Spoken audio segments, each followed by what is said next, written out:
8:45 p.m. This is the Sri Lanka Broadcasting Corporation. The news edited by Lal Mallavarachi and read by Mario Vijayawardena. The headlines.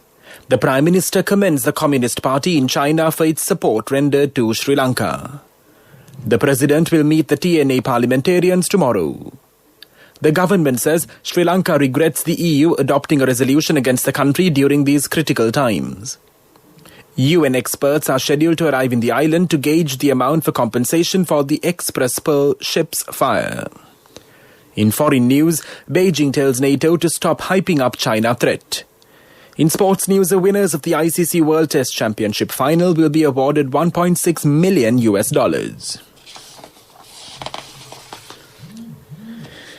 Prime Minister Mahinda Rajapaksa commends the Communist Party in China for its support rendered to Sri Lanka.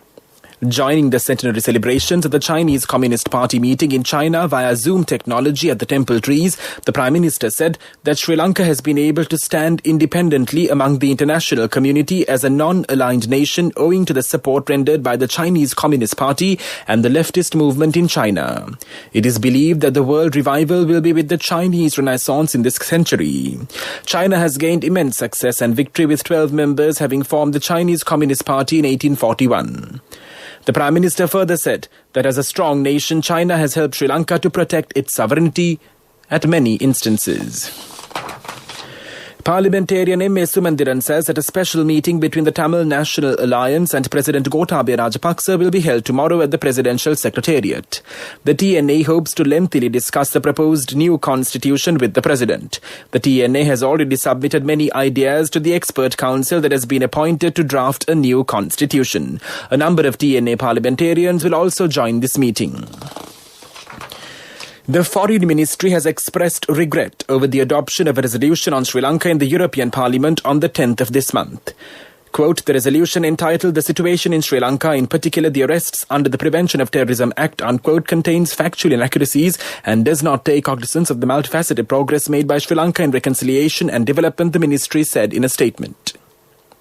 Foreign Minister Dinesh Gunawardena yesterday briefed the chargé d'affaires of the delegation of the European Union in Colombo, Thorsten Bergfredi, as well as Colombo-based European Union ambassadors and chargé d'affaires from France, Italy, Romania, Germany and the Netherlands on the Sri Lanka government's position at a meeting convened at the Foreign Ministry yesterday. The European Parliament last week adopted the resolution on the human rights situation in Sri Lanka by 628 votes in favour of the 705-member Legislative Assembly, while 15 voted against and 40 abstained. The resolution calling for the repeal of the Prevention of Terrorism Act, PTA, proposed to temporarily withdraw the Generalised Scheme of Preferences GSP+, granted to the island as the law is deemed incompatible with the conventions that the country has to implement under the GSP facility. The Foreign Ministry in its statement says the provisions of the Prevention of Terrorism Act have been invoked to address the heinous acts of terrorism committed on its people. In this context, it recalled that the Easter Sunday terrorist attacks of 2019 resulted in significant loss of life, including of several EU nationals. This news broadcast comes to you from the Sri Lanka Broadcasting Corporation. The Ministry of Health reports that another 1,843 persons have tested positive for the coronavirus today, bringing the total number of COVID-19 cases confirmed in the country thus far to 227,765. Presently, 33,027 infected patients are being treated at hospitals and treatment centres across the island. Meanwhile, the number of total recoveries has reached 192,478. The death toll due to the virus currently stands at 2,260. The ministry explained that the government is in the process of revisiting provisions of the Prevention of Terrorism Act in keeping with its commitments, as has been communicated to the EU, and rejected the claim that the PTA has been systematically used for arbitrary arrests and the detention of Muslims or other minority groups in Sri Lanka. The government of Sri Lanka said it looks forward to continuing its partnership with the EU on a broad range of issues and reassures the EU of its continued commitment to engage proactively and productively on the areas of mutual interest. The Ceylon Bakery Owners Association states that the prices of bakery products except for bread have been increased in line with the recent fuel hike. The chairman of the association, N.K. Jayawardena, said that the price increase has been determined by the bakery owners. Accordingly, the price of fish buns and other bakery products have increased by 5 to 10 rupees. However, this price hike does not apply to bread. Parliamentarian Dr. Uppul Galapatti says that the Cost of Living Committee will focus attention on granting relief to the low-income families owing to the increase in fuel prices. This fuel price hike is a problem for not only the people but also for the government. The government's aim is to ensure minimum burdens are imposed on the people at this juncture. That's local news. The main news story is brought to you by Siddhalepa Vedamahatmya. Sri Lanka's Department of Wildlife Conservation says carcasses of 5 dolphins and over 40 sea turtles have been found along the western coast of Sri Lanka after the burning of the Express Pearl cargo ship close to the Colombo harbour. Some endangered species of turtle are also among the dead. The department sources said further investigations have been referred to the government analyst as per the requirement of tissue sections of the dead turtles. A senior official at the government analyst department has said that samples including the relevant tissue fragments were still being received. Meanwhile, Sri Lanka's Ministry of Wildlife has decided to explore legal options with regard to seeking compensation over the dead marine life. State Minister Nalika Godaheva said that special teams have been attached for a full investigation on the fire of the ship based on 3 aspects in order to receive compensation. 3 UN experts are scheduled to arrive in the island to measure the amount of compensation. That was our main news story. The main news story was brought to you by Siddhalepa Vedamahatmya. And now in Watch Life, the committee appointed to look into the price of LP gas has proposed that the price of a domestic gas cylinder should be increased by at least 400 rupees in order to run gas companies without losses. The proposal was made at a meeting of the Cabinet Committee chaired by Trade Minister Bandhanu Guravardhana yesterday.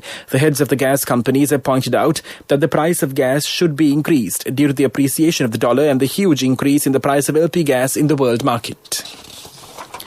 That came to you in Watchlight, and now in world news headlines. Beijing tells NATO to stop hyping up China threat. Unidentified stones spark hopes of a diamond rush in South Africa. Boeing-Airbus trade set to end after 17 years. China has accused NATO of slandering its peaceful development after alliance leaders warned about systemic challenges coming from Beijing. China's actions, including expanding its nuclear arsenal, threatened rules-based international order, NATO said.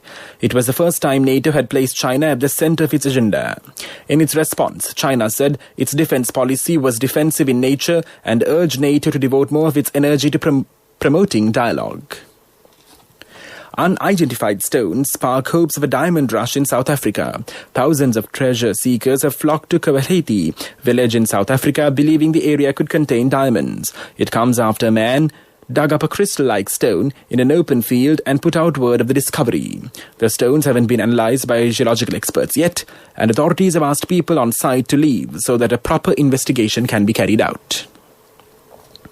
The US and the EU have agreed to a truce in a 17-year trade dispute over subsidies for Boeing and Airbus. Under the agreement, both sides will remove taxes on $11.5 billion of goods, including wine, cheese and tractors for 5 years. Those tariffs imposed by both sides as punishment in the escalating dispute had already been suspended in March while they tried to resolve matters. In March, the US suspended tariffs on UK imports arising from the dispute. And now the main points of the world news segment once again. Beijing tells NATO to stop hyping up China threat. Unidentified stones spark hopes of a diamond rush in South Africa. Boeing-Airbus trade set to end after 17 years. That was world news, and now in development news, a special program will be implemented to increase organic fertilizer production. Discussions are taking place in this regard with small and medium-scale organic fertilizer producers. State Minister Mohan De Silva said that the program is now taking place in the Kalutara district and it will be implemented in future in other districts too. The government purchases fertilizer through Lak Pohara and commercial Pohara corporations.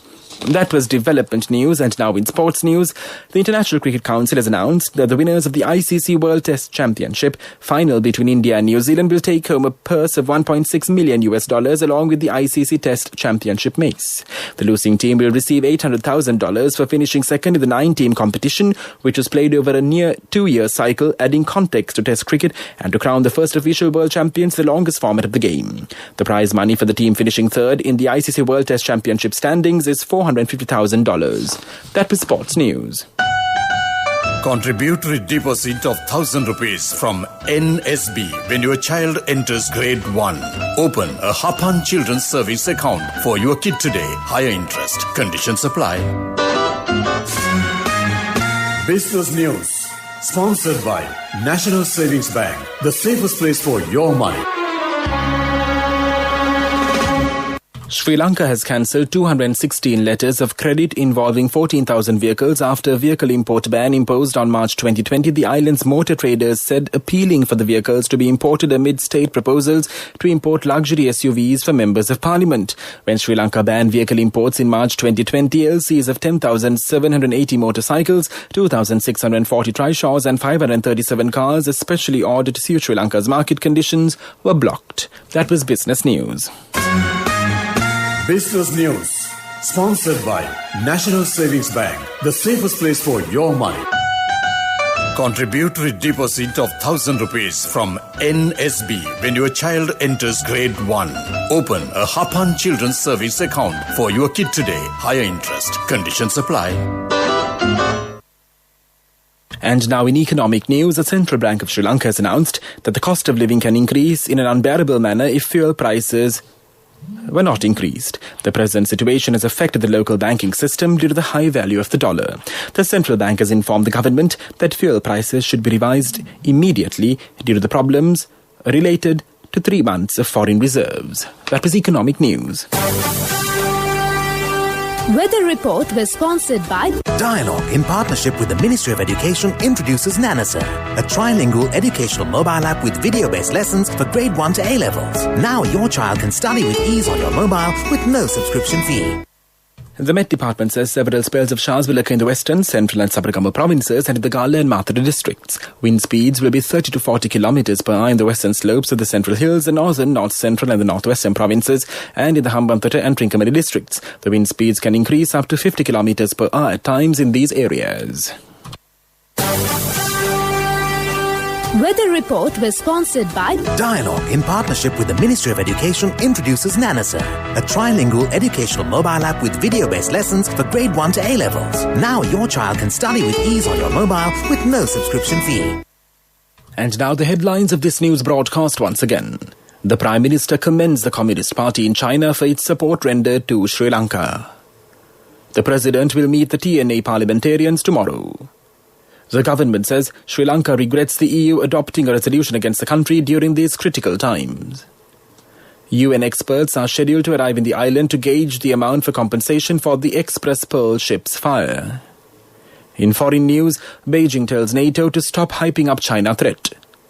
In sports news, the winners of the ICC World Test Championship final will be awarded $1.6 million. That concludes this news broadcast, and now it's back to your host Niranjan Abesundara on the other side. Over to you, Niranjan.